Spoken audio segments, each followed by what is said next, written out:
Hello, everybody. My name is Ty Beatty. I am a senior at Colorado Christian University, and I am here today to talk to you about my ethical principles and my moral influences. I want to start by giving a thank you to Professor Moriarty. Thank you for being so engaged in our class this block. All of your insights and your responses to discussion posts and your prompts were so intriguing and thought-provoking, and I really enjoyed your class. So thank you for the opportunity and the experience.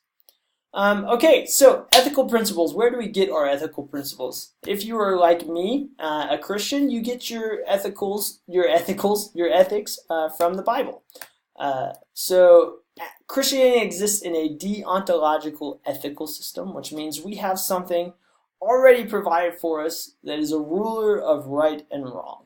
It shows us the good things and it shows us the bad things. So a couple of my favorite scriptures that kind of support my Christian ethics, the things that I go back to when I'm in a moral dilemma.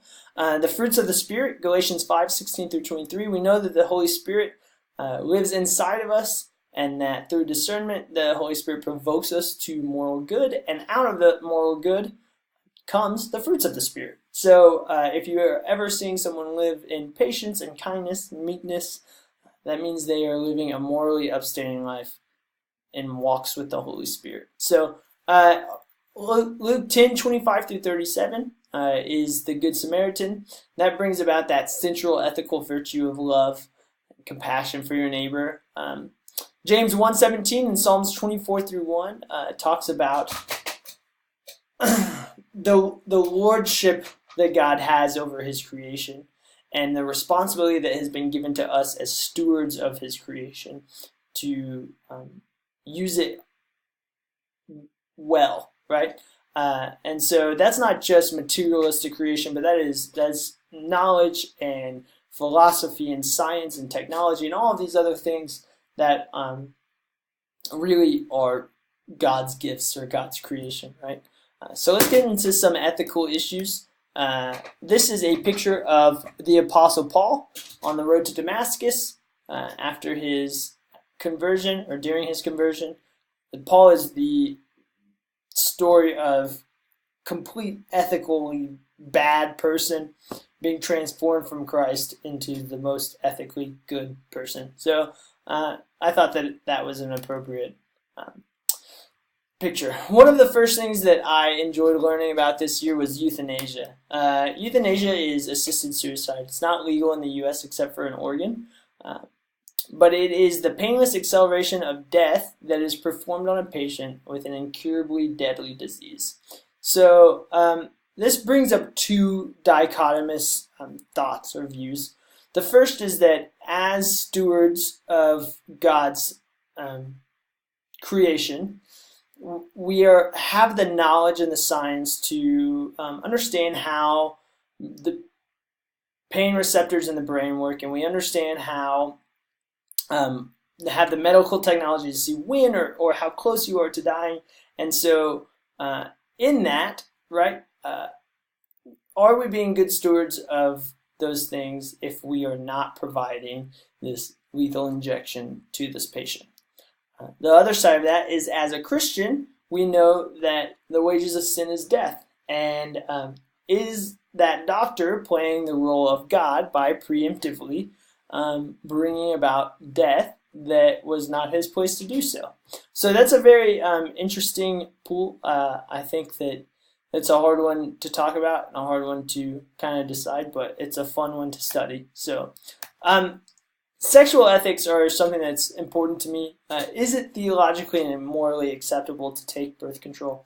Well, I would definitely say, obviously, yes. I think that as stewards of God's good creation, families and marriages are part of those gifts, and so it is super responsible to family plan, super responsible to make sure that you are having children at the right time, right? I also know that the majority of evangelical Christian homes teach abstinence only. I grew up in a Christian home. I was taught abstinence throughout high school. I also know that the U.S. government supports abstinence-only sex education programs in public schools. So this is a place where our government and our religion is overlapping here. But I also know that the U.S. has roughly 750,000 teen births a year, which is near the top, if not the top of the list for the world. So what is going on? If we're teaching our young people to just abstain from sex, why are we having 750,000 teen births a year? And so I think part of that is that we're teaching abstinence as a law that is dared to be broken and not a virtue that is taught to be respected.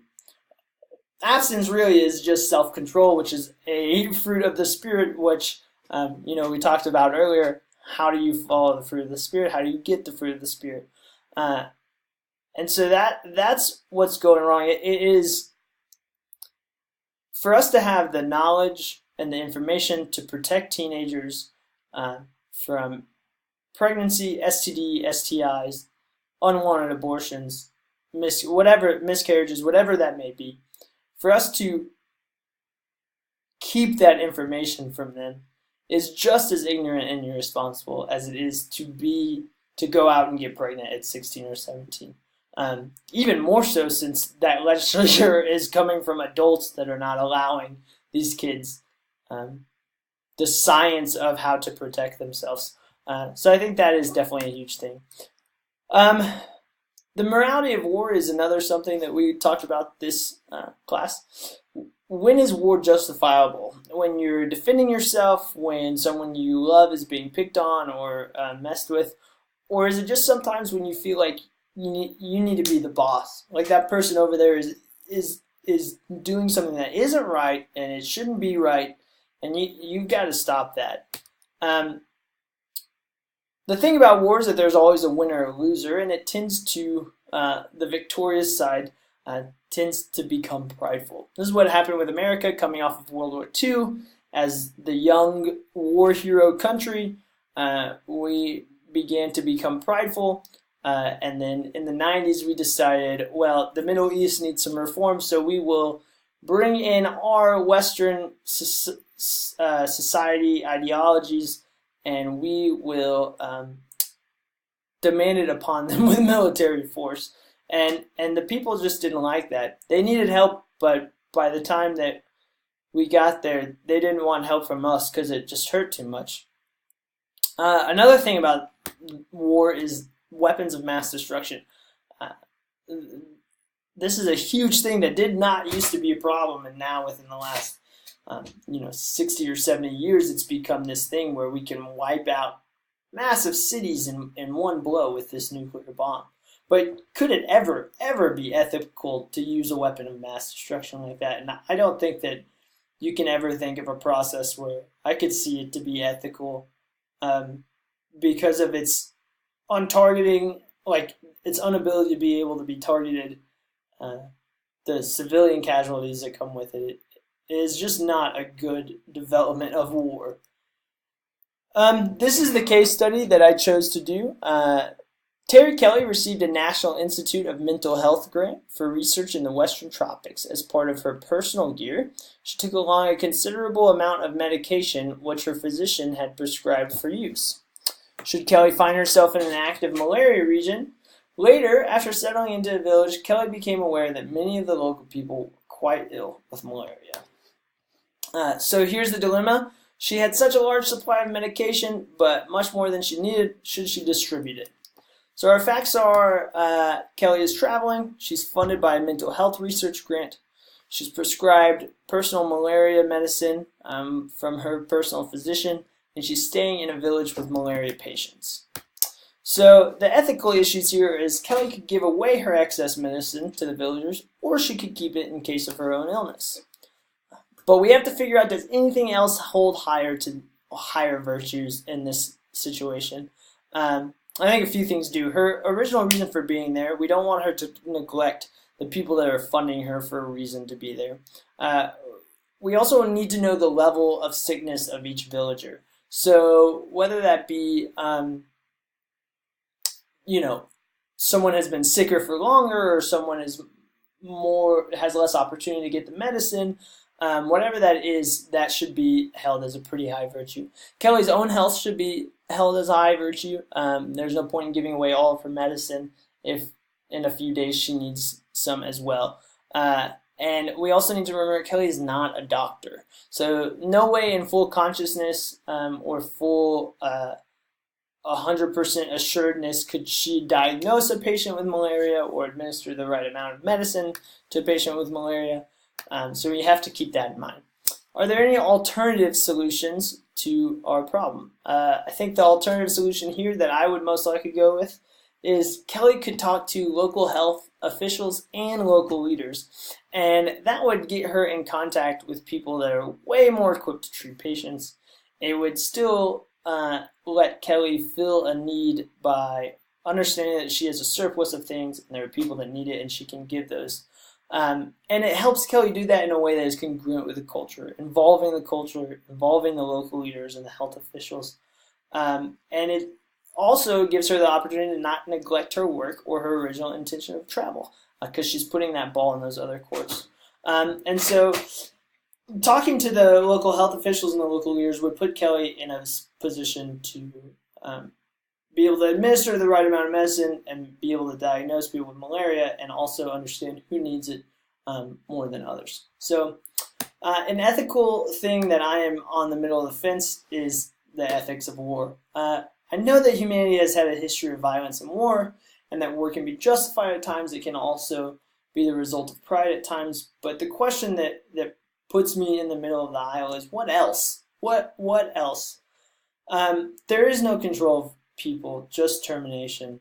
The thought of 50 million young men being slaughtered at the hands of World War II is just utterly disgusting. But what else? Do we allow Nazism to run rampant? Do we allow those things to continue? What else do you do? There is no control over a person or a group of people unless they're absolutely terminated. I think the only other information I would need, or not the only, but some of the other information, is the motivation of the war. War is such a case-to-case. I think that in very, almost like capital punishment in very select areas, is it truly morally okay to go to war? And so the motivations for that have to be just right for me to feel good about that. So yeah, that's the end of my presentation. I appreciate all of you thank you all for being here and listening to me ramble on.